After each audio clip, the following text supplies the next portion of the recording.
Macaulay ने भारतीय शिक्षा व्यवस्था का नाश किया। 7,32,000 गुरुकुल जो इस देश में चला करते थे, संस्कृत भाषा के आधार पर शिक्षण दिया करते थे। 97% हमारे देश में साक्षरता हुआ करती थी उन गुरुकुलों की मदद से। इंजीनियरिंग पढ़ाई जाती थी, मेडिकल पढ़ाया जाता था, मैनेजमेंट पढ़ाया जाता था, धातु शास्त्र पढ़ाया जाता था, चिकित्सा शास्त्र होता था, सर्जरी पढ़ाई जाती थी। ऐसे 18 उच्च शिक्षा के विषय हुआ करते थे।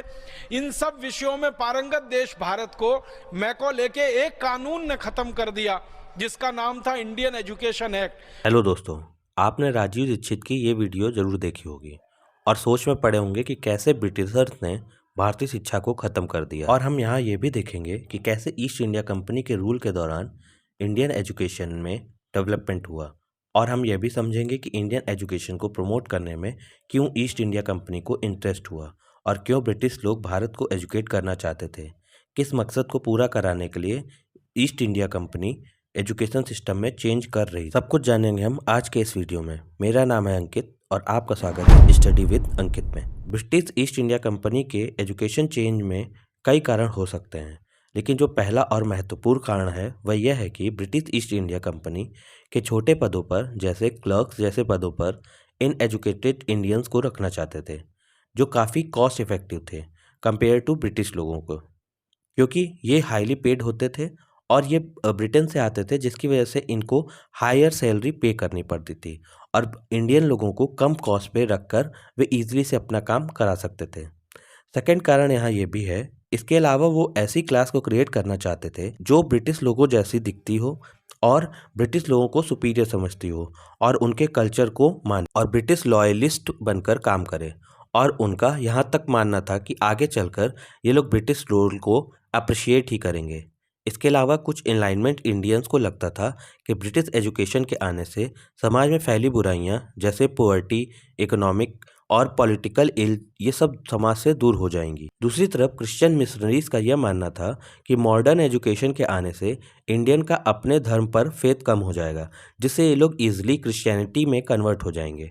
ये सब कारण थे जो कि फ्यूचर रीजन थे, लेकिन स्टार्टिंग के कारण कुछ और ही थे। हुआ यूं कि ब्रिटिश ईस्ट इंडिया कंपनी ने 1726 में मद्रास, बॉम्बे और कलकत्ता में मेयर्स कोर्ट ओपन कर दिए।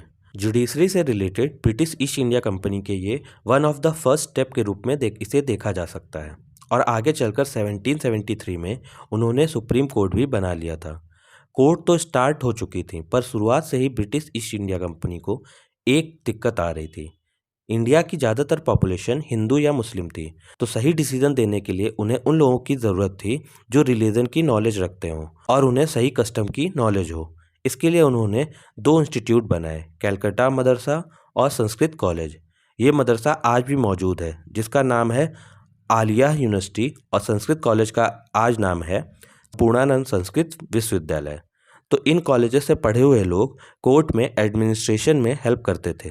तो कलकत्ता मदरसा जो 1781 में गवर्नर जनरल वारेन हेस्टिंग ने इस्टेब्लिश कराया था, जहाँ पर मुस्लिम अपने रिलीजियस लॉ स्टडी करते थे, और संस्कृत कॉलेज को 1791 में इस्टेब्लिश करवाया गया था और इसे जोनाथन डंकन ने इस्टेब्लिश कराया था। और आगे चलकर 1800 में फोर्ट विलियम कॉलेज को इस्टेब्लिश कराया गया। सिविल सर्वेंट की ट्रेनिंग के लिए ये कॉलेज काम आता था, पर कोर्ट ऑफ डायरेक्टर ने इसे जल्दी बंद करा दिया। अब ये वो समय था जब इनलाइटेंस इंडियंस और क्रिश्चियन मिशनरीज दोनों चाहते थे कि इंडिया में मॉडर्न, सेकुलर और वेस्टर्न एजुकेशन को प्रमोट किया जा सके। हालांकि दोनों के एम्स अलग अलग थे, इसलिए उन्होंने ब्रिटिश ऑफिशियल पर प्रेशर बनाना स्टार्ट कर दिया और इसका रिजल्ट ये हुआ कि 1813 से चार्टर एक्ट आया और उस समय लॉर्ड मिंटो गवर्नर जनरल था। इस एक्ट में एक स्टेट स्पॉन्सर एजुकेशन सिस्टम की बात की गई। इससे पहले जितनी भी एजुकेशन को लेकर एफर्ट हुए, ये सब इंडिविजुअल्स को लेकर हुए, लेकिन इस एक्ट के आने से यह तय हुआ कि इंडियंस की एजुकेशन की रिस्पॉन्सिबिलिटी अब ब्रिटिशर्स को लेनी पड़ेगी। और इसका परिणाम यह हुआ कि 1813 से 1857 तक बहुत सारे स्कूल्स खोले गए। चार्टर में लिखा हुआ था, सबसे पहले लर्नड लोगों को प्रमोट करो, इसके बाद मॉडर्न साइंस को प्रमोट करो, और इन कामों के लिए ईस्ट इंडिया कंपनी को 1 लाख रुपए एजुकेशन पर खर्च करने को कहा। पर इस एक्ट में प्रॉब्लम यह थी कि इस एक्ट में कहीं भी नहीं लिखा था कि एजुकेशन का मीडियम क्या होगा, मतलब उन्हें इंग्लिश में पढ़ाया जाएगा या उनकी मातृभाषा में। और यह भी कहीं क्लियर नहीं था कि उन्हें मॉडर्न साइंस ही पढ़ाई जाएगी या ट्रेडिशनल स्टडीज़ भी। और इस बात पर दो अलग अलग विचारों के गुट बन गए। एक को कहा गया एंजेलिस्टिक और दूसरे को कहा गया ओरिएंटलिस्ट। एंजेलिस्टिक कह रहे थे कि केवल मॉडर्न साइंस को ही पढ़ाना चाहिए और ओरिएंटलिस्ट का मानना था कि भारत के लोगों को मॉडर्न साइंस के साथ साथ ट्रेडिशनल नॉलेज भी देना चाहिए। इसके अलावा वो चाहते थे कि भारत के लोगों को उनकी मातृभाषा में ही पढ़ाया जाना चाहिए। पर इस मामले में एंजेलिस्टिक के बीच मतभेद था। कुछ लोगों का मानना था पढ़ाई मातृभाषा में होनी चाहिए और कुछ का मानना था कि इंग्लिश में होनी चाहिए। इस मतभेद के कारण जो 1 लाख रुपए 1813 में खर्च होना था वो 1823 में एलोकेट हो पाया। पर इस बात का ये मतलब नहीं कि एंजेलिस्टिक और ओरिएंटलिस्ट के बीच का मतभेद खत्म हो गया था, बल्कि ये लोग अभी भी अपनी बात पे अड़े थे। पर जब विलियम बेंटिक गवर्नर जनरल था तो उसी दौरान लॉर्ड मैकॉले यहाँ आया और उसका मानना था कि इंडियन एजुकेशन बिल्कुल बेकार है।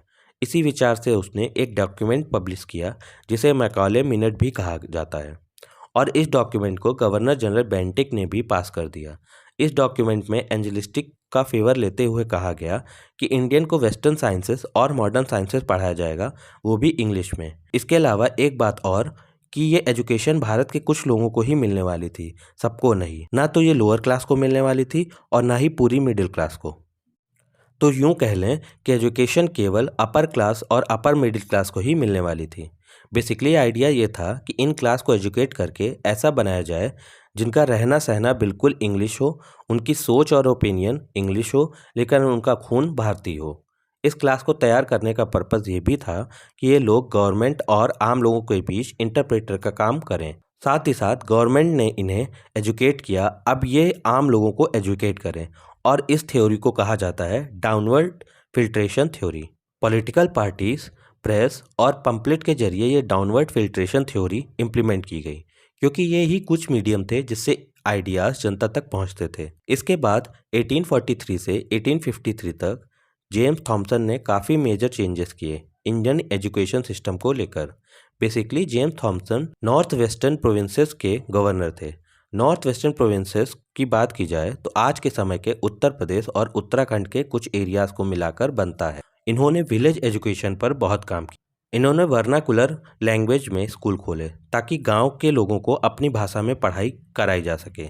इनके मॉडल के अनुसार हर एक तहसील में गवर्नमेंट एक मॉडल स्कूल खोलेगी और साथ ही साथ टीचर्स को भी मातृभाषा में पढ़ाने के लिए ट्रेन किया जाएगा। सबसे अच्छी बात इन स्कूल्स की यह थी कि यहाँ कोई न्यूटन्स लॉ या फिजिक्स के कोई बड़े बड़े फार्मूले नहीं पढ़ाए जाएंगे, बल्कि ऐसे सब्जेक्ट पढ़ाए जा रहे थे जो कि उनके काम के हों और उन्हें काम के लिए तैयार किया जा सके, जैसे एग्रीकल्चर साइंसेज, मेंसुरेशंस एटसेट्रा। एक्चुअली उस समय ब्रिटिशर द्वारा कुछ नए डिपार्टमेंट सेटअप किए गए थे, जैसे PWD, रेवेन्यू।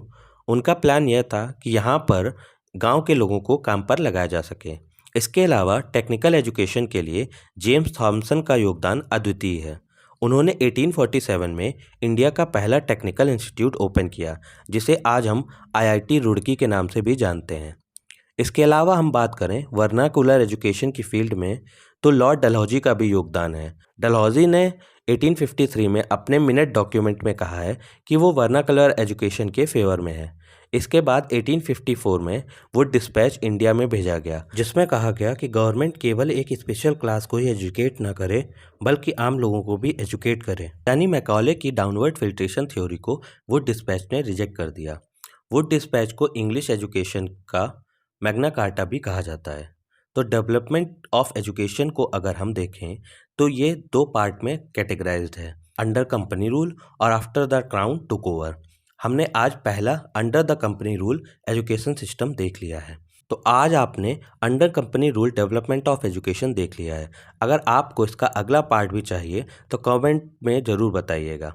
आपको वीडियो कैसा लगा कमेंट बॉक्स में बताइए। अगर वीडियो पसंद आया हो तो लाइक करके अपने दोस्तों को शेयर भी करिएगा। चैनल को सब्सक्राइब कर लीजिए। धन्यवाद।